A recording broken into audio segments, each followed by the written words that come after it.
Hey, everybody. I'm Johnny B. Truant. The other fellow over there is Sean Platt. And we're the founders. You're the founder. We're at Sterling and Stone We Partners. write Sterling and Stone. stories, a lot of them. We write stories, and we have, I think the company has 9 or 10 imprints now. I can't keep track of it. And we produce 36. millions of words a year that we publish. And one of the most frequent questions that we get is how, right? Like how do we produce that much, and how can I produce that much? Not me, but the person asking. That's the way that works. That's you. That's you. And so that's what we're going to talk about today is how we write better stories faster, and how we've learned that, how we've evolved that to the process we use today, and how you can do it too. Yeah, there's a lot to this too, because we used to just kind of gut our way through it, I guess. We would just write as fast as we possibly could. And, we would have, when Johnny and I first started writing together, my other partner, David Wright, who I write like horror and sci-fi with, we had our process, and we were writing serial fiction at the time with an episode a week of about, I'd say an average of 15,000 words. And so I was used to kind of the fast production schedule. And Johnny was just kind of getting into writing fast. And when we first met, he thought that was kind of a stupid idea, writing 15,000 words a week. Like stupid in an enviable way, not stupid in a way that meant that I actually thought it was bad. I just didn't see how it was possible. Yeah, it just seemed unreasonable. And I think that that's a very common misconception that writers have is if you're writing that fast, how could it possibly be good? And, it's I've always thought of it as, well, it's no different than a showrunner. If you get these, you have a showrunner and you have kind of a writer's room for a show like Breaking Bad, like they're, or even network TV is a better example, because they really are on very strict schedules. They're turning those scripts around in a few days. And some of your favorite shows are written in only a few days. And that's, yes, they have a lot of writers working on them, but that's kind of our mentality, that 1 and 1 is 5 or 6 or 7. And, we treat our stories like a writer's room. And when Johnny and I first started writing together, it was as simple as, me coming out with a very simple, like 1-page, 2-page, 3-page outline, and then Johnny turning that into a full book. And, now we're a lot more detailed. So everything from, our pre-production before we even start word 1 all the way through our launch process, we're just a little more detailed than we used to be, a little more dialed in. But we've also been doing this for 4 years now. So, that's a long time to be working on both the craft of how we actually put our stories together, but also the process of how we go from, nothing to a finished book. Right. It's been an iterative improvement where we've worked on this. I don't want to say systems too much, because it begins to sound like a factory, but there are systems that work with good writing. So where do you want to begin with this? Do you want to? Well, we could talk about just genre foundations, right? Where we're kind of, if you want to write a book that has an eager audience, that's write and publish a book. Maybe we should back up just a second and describe that this isn't literally just like, how do you write a book faster? How do you write a book that is desired by your sort of sweet spot of your target market and what you want to write, and then actually, publish it and profit from it. Right. And that's a huge distinction, because if you're, as a writer, you're just writing what you want to write, that could be really fun and it could be really emotionally rewarding, say. But if you're not picking a genre where there are a lot of readers, or, the great American novel is a really awesome concept, but there aren't a lot of people ready and eager to read the next great American novel. But there are a lot of people who are ready to read the next great romance read, or the next great sci-fi read, or specifically the next great, alien invasion or sci-fi colonization, or, space opera. There's all these subgenres. And if you know your genre and subgenre, you're just going to have a much easier time connecting with your audience and finding eager readers. Now, we're not making judgment calls here as to, one is better than the other or anything like that. We're just talking about the simple math of, if there's a large pool of readers over here who want the kind of story that you want to tell, you're much more likely to find an audience who is, likely to really be interested in the kind of story that you're writing. And therefore they're going to buy that book. They'll review that book. They'll tell their friends about that book, and they'll be eager to read the next thing that you write. Right. And if you have a great American novel incubating, then what better ways to get eyes on it? Not that those are necessarily transferable eyes from your alien invasion book to your tale of woe in the South in the 1940s or something. But my point is, you at least have an audience. So when I do want to make one clearer point here, because I can see the artists sort of saying, well, this is selling out. Like, why would I not work on my passion project, the thing that's been speaking to me forever, and why would I instead go and find something where it's highly commercial, and it's about finding the intersection. So the book that we're going to use, sort of an example case study for this, is our book Invasion, and that book started with, it was actually an original pitch that Sean and Dave, his other writing partner, made to a different publisher. So it was already in our, we call it the story garden, right? Like, this is the place where we have these ideas. And it wasn't that we said, well, this is, let's find a hot genre, alien invasion, hot genre. So let's manufacture something that we don't really want to write in order to capitalize. It was that, what do we have that we want to write anyway, that we've already thought about writing, we already have sort of a vague sketch, and that intersects with something that we know that's highly commercial. So I'm sure there were other ideas in the garden, which I'm not remembering right now, that we passed over because we like to write everything, Sean and I do. And so we specifically were looking for something that would be a very consumable hit. So we passed over some stuff that wouldn't have had the same market fit. You're looking for that. Yeah, I actually don't think it's possible to just, shoot into a barrel, and you can look for a really hot genre with a big reader base, but if you aren't genuinely interested in writing in that space, your work isn't going to connect with the readers who are used to that genre.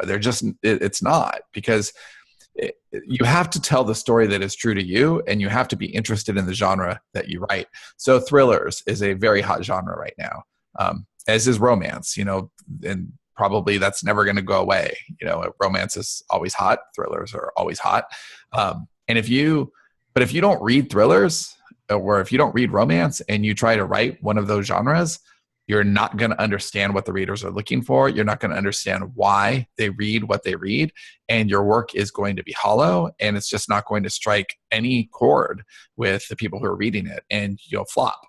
But if you really like reading thrillers, for example, or romances, and but you're embarrassed to write that kind of story, and you feel like you're not going to be taken seriously unless you write a serious literary novel, well, you're kind of shortchanging yourself, because you will be able to take your literary sensibilities, plug them into the story that you want to tell in that genre, and probably do pretty well. And if you're embarrassed, you don't want to use your real name for something as lowly as a romance book or a thriller, then pick a pen name. But you can still have fun writing. You can still, generate interest in your work. You can still, sharpen your saw by doing the work and getting it out there. And in the meantime, you can work on the other book, and it's all iterative. It's all working on the craft. So the first step is to begin looking for those genres that are commercial and that intersect with something you might be interested in, but not genre specifically. Not genre more generally, but a specific subgenre. So in the case of Invasion, there is a subgenre on most booksellers of science fiction that is specifically alien invasion. And so you always want to find a narrow focus of rabid fans rather than a wide focus, and say, okay, well, I don't want to have aliens in it because I want it to apply to, I want the military fiction people to be interested in it too, when there's no real military in this alien invasion. You want to find that core group of ravenous fans, and you do that by narrowing down to a subgenre that's not so obscure that there's nobody in it. So you basically are going to want to look at ranking trends within a subgenre that you feel is hot, and say, okay, well, are these books ranked in the millions in this subgenre, or are they still competitive enough ranks that you can tell people are buying them? So in our case, we were looking at science fiction with alien invasion under it, and there's no that's not a coincidence that we named the book Invasion. Like, we wanted it to be very clear to people what that was about. Like, we want a clear value proposition. And you can and should go through, read a few books in the genre if you haven't already done so. You want to get a feel for what people are interested in, what people are talking about, and then look at the reviews. Positive, like 5 stars and 4 stars. I'm sorry, 5 stars and 1 stars. See what people love about the books that they're buying and reviewing at the top of the charts, and then see what people hate. Like, this was great, but, if you're writing a romance, this was great, but the hero, I saw something with a friend of ours who that they didn't like names that were unsexy. So I love this, but if the guy's name weren't Eugene, I would have loved it so much more. And now I hated it because his name was Eugene and that wasn't sexy. But really, looking at the 1 stars and the 5 stars will tell you all you need to know about your kind of your genre conventions, the things about that particular style of book, because the 3 stars, those are indifferent. Like, don't even waste your time. The 5 stars are going to tell you what people love about it. And the 1 stars are going to tell you what's missing, what this author didn't quite get right, what people are expecting from that genre, but didn't, that itch wasn't scratched. And if you take all of that stuff, you can really bring it into your story shopping, as we call it, or your outlining phase, and really build a stronger foundation before you even start writing. Well, so let's talk about story shopping. So story shopping is, there's a long and storied history here, which you guys won't care about, but we think that this is a 2.0 version of what we used to do a while ago, where it was very much just like a loose Cliff's Notes, where this happens, then this happens. Story shopping has evolved for us. And by the way, that's after a software product that we developed for shopping stories. And it basically, the idea is there are 3 main components to developing a story world ahead of time in advance of writing. And only one of them is actually outlining like plot stuff. The other 2 that we do are sort of cinematic conventions. And one is looking at characters, and we specifically cast characters. We say, who would play this person in a movie? And looking at locations as well, because locations are like a character in your story, so that you can begin getting a feel for the world that your people inhabit. And the characters themselves, we really want to get to know them. So we use something called a character DNA, which is, of course, built into the software. And it asks us a lot of questions. It's like your characters are all going through interviews. And so you're answering these questions, and you get to... Like, what was your earliest memory? And what do you hate about people who annoy you, or something like that? Like the sort of things you might ask a person to get a gauge on their personality. Right. And you may not use this stuff in the actual narrative itself. Probably won't, actually. Right. But it really helps you to know who these people are, so that you can write about them in a really fluid way. And that's just kind of exciting. It's definitely a sexy way to put a story together, because you know these people and you're really intimately familiar with them when you're building the outline. But it also makes the writing easier, because you're just telling stories about people that you know. So the story shopping starts with the different characters and the locations, and then it just moves into full outline mode with, very basic story structure that we use that you probably know if you're listening to this. Whatever, like whether it's the hero's journey or, romance is clearly big, and they have very certain rhythms that story has to follow. So you could just plug that into your outline. And like the most obvious of those would be that it has to have a happy ending. Do not try to have a romance without a happy ending, because then by definition, right, it's not a romance. And so the idea isn't to, and I know, there's plotters and pantsers, and probably, the pantsers are like, I'm not gonna outline, but for us, we write a lot of stories, and we've done it both ways. We've certainly pantsed stuff, and we've definitely plotted stuff. And I'll tell you, the plotted stuff is easier to write, and it's usually more reader pleasing, and you have less mistakes to fix. Well, and you don't necessarily in the way that we story shop right now, it's not as linear. It's not as delineated as plotting and pantsing, because the nature of the outline is flexible. Like you're basically extremely right. Like these are the points that I want to hit, or you can say, well, Bob turned left, Bob turned right, and go down to the specific granularity of things. But we never do that. They're always we paint in broad strokes so that there's enough, because the story shopping is actually my job. Although as we evolve, Johnny will start story shopping too, because it's awesome. And so he's like, why do you always get to story shop? This sucks. I want a story shop. So the way it is now, I do the story shopping and then Johnny starts the actual writing process. And the job of a quality story shopped outline is that there's enough material there to really have him understand who the people are and the world they inhabit and the very broad strokes of what has to happen in the story. Yeah, that's key actually. So if remember, there are three parts to this. There's location scouting, there's casting, so basically characters and location, and then there's plot. And so if you think that you're a pure pantser, and like Stephen King says, he just starts writing and he has no idea. If that's you, you could almost just ignore it.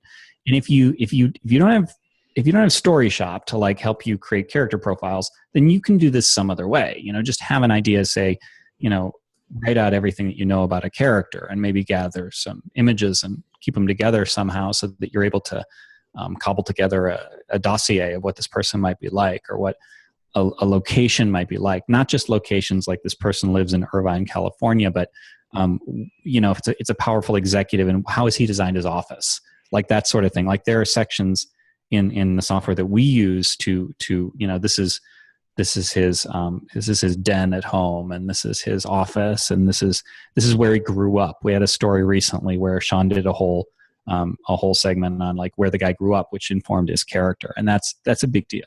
Yeah, writer's block often comes from either not being enthusiastic about what you're going to write or not being informed about what you're going to write. And a quality story shopped outline kind of addresses both of those things. And since Johnny, you're the one who has to take care of the writing, the first draft, do you want to talk a little bit about the writing process itself?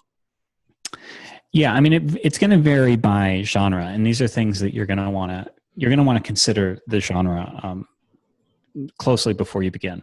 And so there are obvious things like tense and person. So the trend right now in romance is to write first person present tense.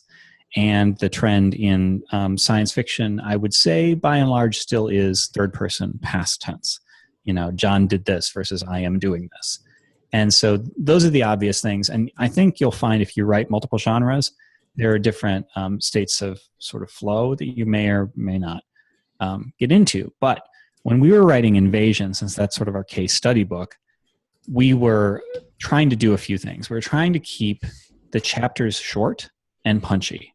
We were trying to not have, and this is something we didn't entirely succeed in Invasion. I think we did okay, but there were, like, you don't want to have a whole lot of internal monologues.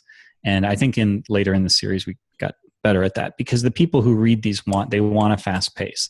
They just like, tell me what happened, and I want to know about. Yeah, there's exposition. They want it delivered through dialogue. They wanted to move. They wanted to move, and that was the goal from Go, was how can we make this book move fast? And in that we succeeded, because the most common review we see is, damn you, I stayed up all night and now I can't get up for my job because I just had to read one more chapter. And that's what you want your readers to be saying. Right. So for science fiction, and this would also be true of thrillers and a lot of maybe more tightly paced, plotted stuff, is we wanted short chapters.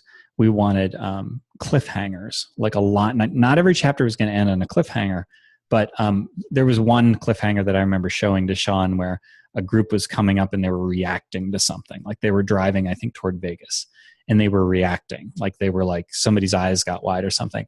And then somebody said, what are you looking at? Or what is it? And the final sentence of the chapter was that. And then it clipped away to another character. So a character, a reader, is going to get to the end of that chapter and go, what? Like, what is that? What do you mean, what?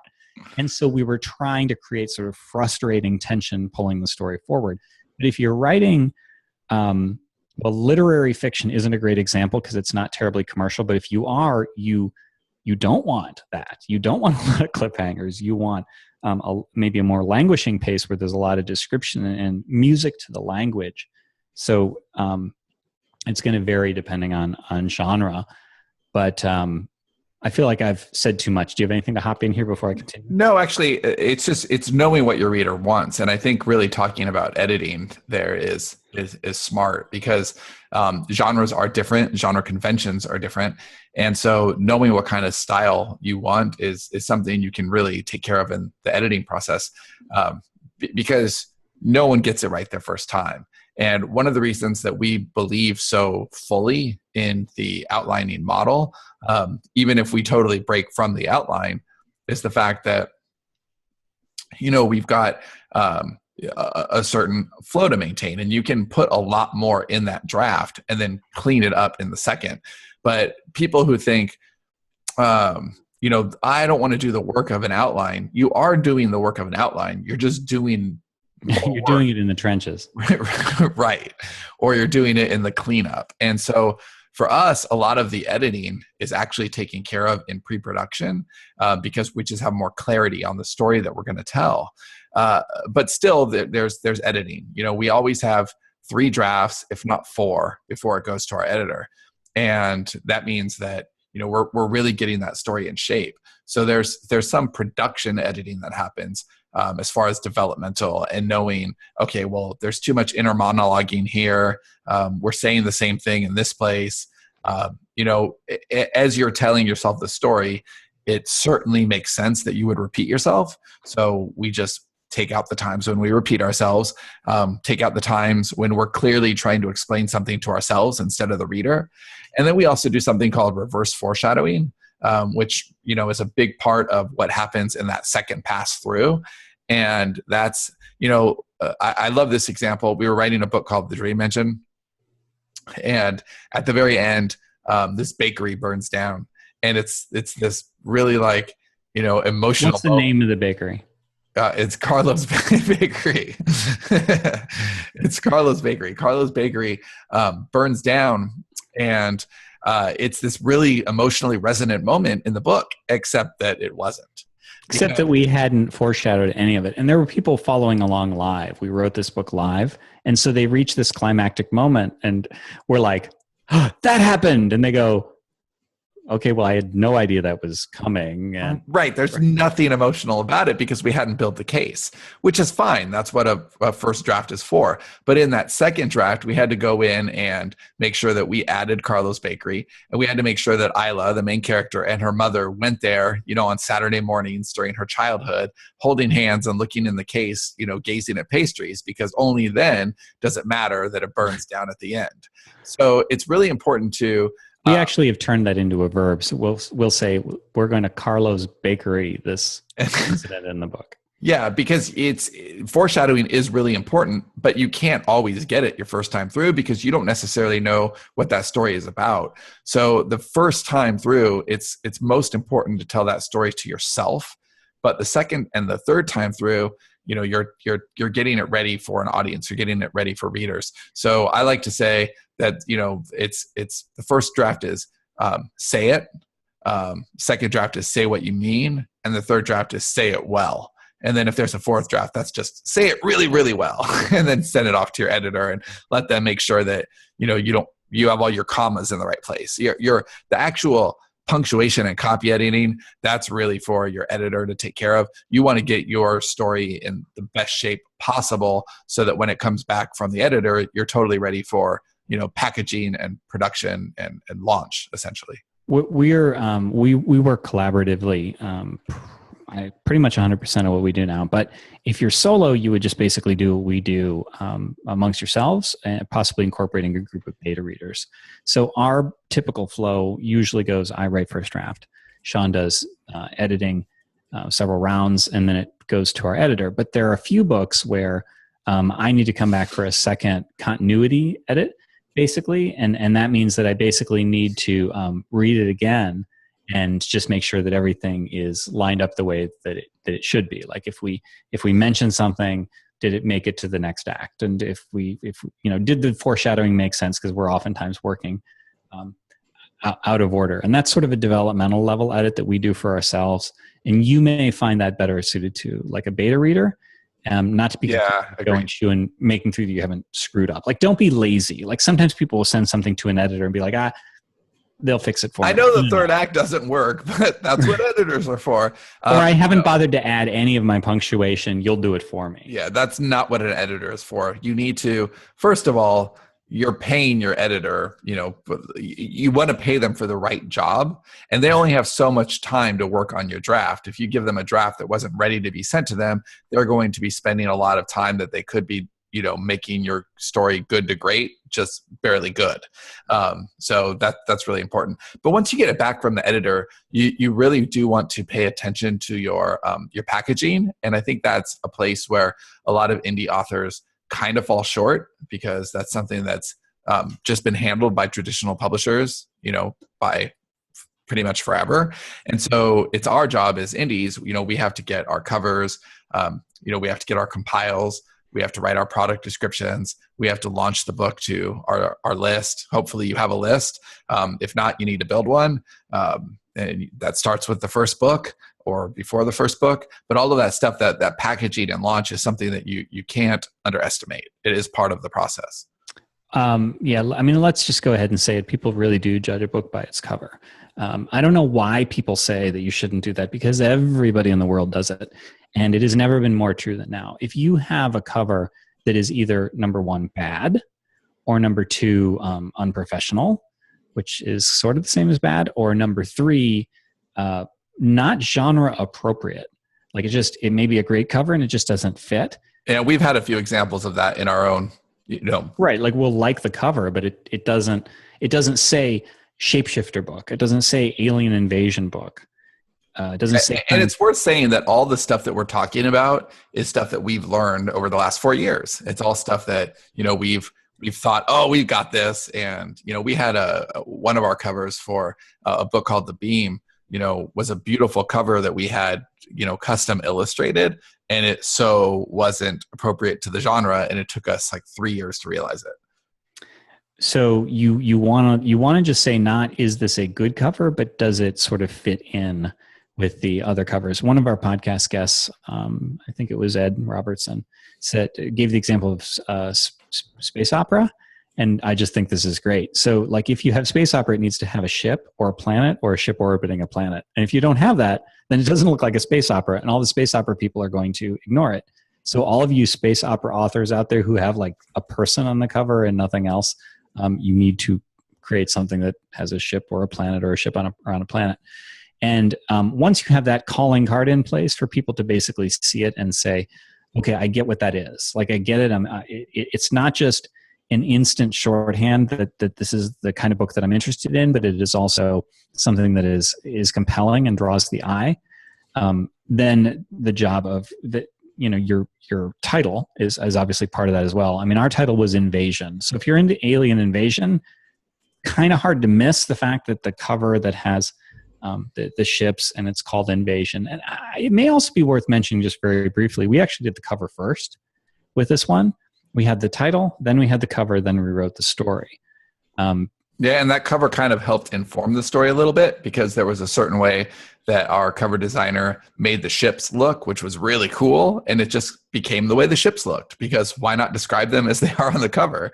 And they have a unique shape, and that shape became part of the lore in the series, which is really cool. And but again, that's all stuff that happened during the outlining lots of process. little details of things that we've learned over the years. Yeah.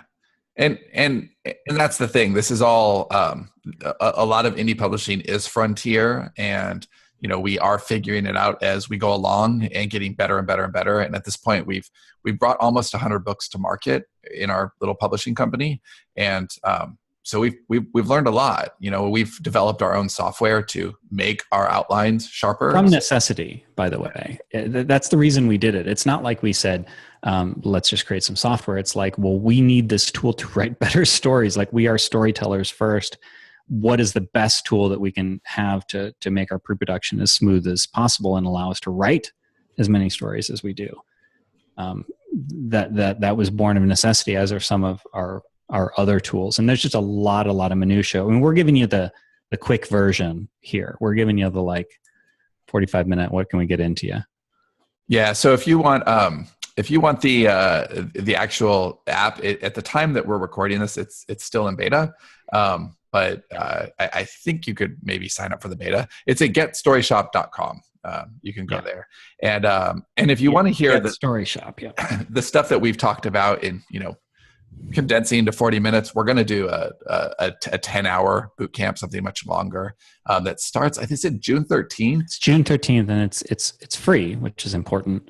It's 3 to 5 Eastern time, Monday through Friday of that week. So starting June 13th, Monday through Friday, 3 to 5 p.m., and it's free.